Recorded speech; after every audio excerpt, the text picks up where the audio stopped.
Holy Spirit indwelling on you. And that is the importance of Pentecost. That the Holy Spirit came to make the way that was very difficult, very difficult, seemingly impossible, to make it possible because of his power.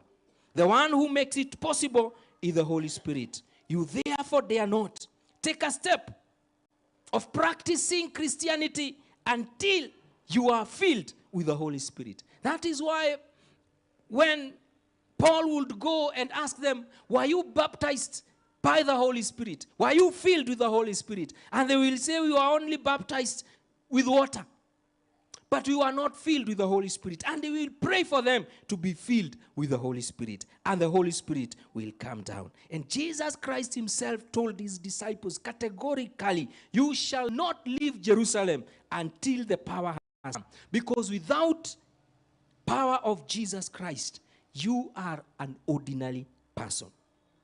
You are a common person.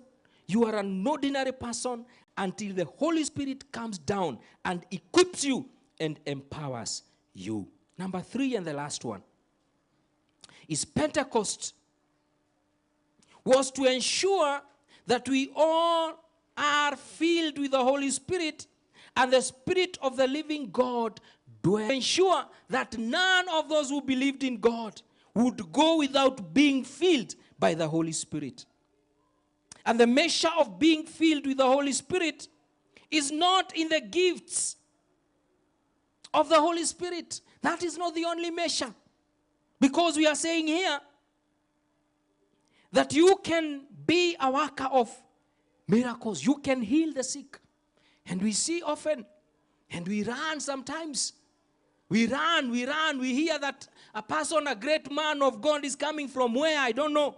And he is coming with miracles, he is healing. That is not an indicator of a person who is filled with the Holy Spirit. It could be, but it is not necessarily the indicator. It is not in speaking in tongues. You know, there are people who can speak in tongues from morning to evening. But that is not in itself an indicator that a person is filled with the Holy Spirit. It is not in eloquent preaching. It is not in speaking in swollen words. People preach. People can preach. I tell you, they can preach and